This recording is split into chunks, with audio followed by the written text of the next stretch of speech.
आजादी का अमृत महोत्सव।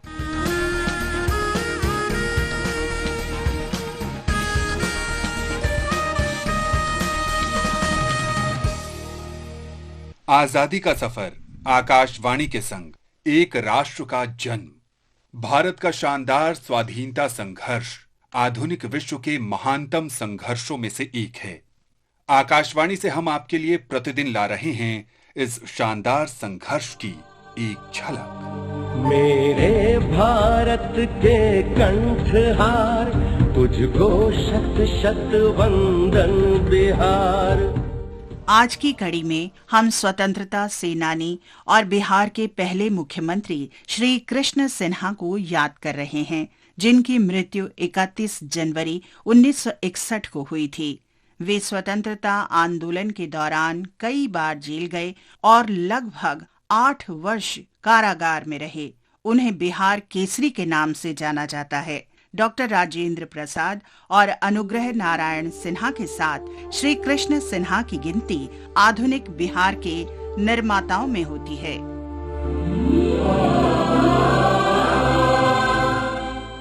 श्री कृष्ण सिन्हा का जन्म 21 अक्टूबर 1887 को बिहार के शेखपुरा जिले में हुआ था। उन्होंने कानून का अध्ययन किया और 1915 में मुंगेर में वकालत शुरू की। महात्मा गांधी से प्रभावित होकर 1921 में असहयोग आंदोलन में भाग लेने के लिए उन्होंने वकालत छोड़ दी। 1930 में उन्होंने गढ़पुरा में नमक सत्याग्रह में महत्वपूर्ण भूमिका निभाई। 1935 में वे सेंट्रल असेंबली के सदस्य भी बने। 1937 में प्रांतों में कराए गए चुनावों में कांग्रेस के सत्ता में आने पर श्री सिन्हा ने 20 जुलाई को पटना में अपने मंत्रिमंडल का गठन किया और बिहार प्रांत के मुख्यमंत्री बने। राजनीतिक कैदियों की रिहाई के मुद्दे पर गवर्नर से असहमति को देखते हुए उन्होंने अपने सहयोगी अनुग्रह नारायण सिन्हा के साथ त्यागपत्र दे दिया। तत्कालीन गवर्नर को सेलुलर जेल से कैदियों की रिहाई की मांग माननी पड़ी और बिहार पट्टेदारी अधिनियम में किसानों के हितों के अनुरूप सुधार किए गए। इसके बाद उन्होंने फिर से अपना पद संभाल लिया, परंतु 1939 में देश के लोगों की सहमति लिए बिना भारत को द्वितीय विश्व युद्ध में शामिल करने के सवाल पर सभी कांग्रेस मुख्यमंत्रियों के साथ श्री सिन्हा ने भी फिर से त्यागपत्र दे दिया। तू बापू की है कर्म भूमि, धरती का नंदन वन बिहार। उनके साहस से प्रभावित होकर 1940 में गांधी ने उन्हें बिहार का प्रथम सत्याग्रही बताया। 1942 में जब भारत छोड़ो आंदोलन शुरू हुआ तो उन्हें 10 अगस्त को गिरफ्तार कर लिया गया। गंभीर रूप से बीमार होने के बाद उन्हें 1944 में हजारीबाग जेल से रिहा किया गया।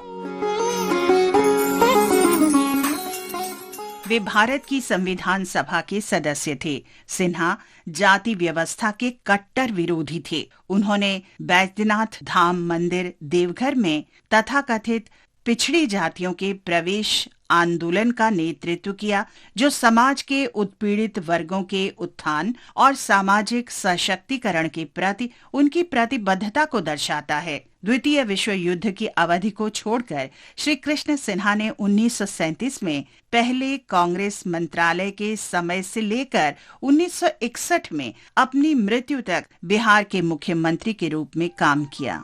आकाशवाणी इस महान राष्ट्रवादी को प्रणाम करता है।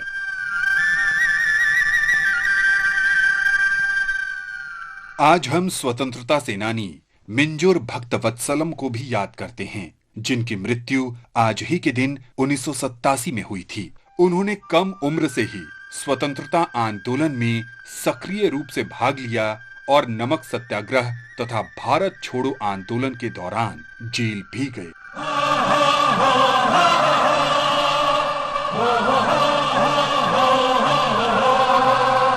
भक्तवत्सलम का जन्म 9 अक्टूबर 1897 को मद्रास प्रेसिडेंसी में हुआ था। वे स्नातक स्तर की पढ़ाई के दौरान भारतीय स्वतंत्रता आंदोलन में शामिल हुए। बाद में वे भारतीय राष्ट्रीय कांग्रेस में शामिल हुए और 1922 में मद्रास प्रांतीय कांग्रेस कमेटी के सदस्य बन गए। भक्तवत्सलम ने इंडिया नामक दैनिक समाचार पत्र शुरू किया। वेदारण्यम में नमक सत्याग्रह के दौरान वे घायल हो गए थे। उन्हें 1932 में भारत के स्वतंत्रता दिवस समारोह के आयोजन के लिए गिरफ्तार किया गया था और उन्होंने 6 महीने जेल में बिताए।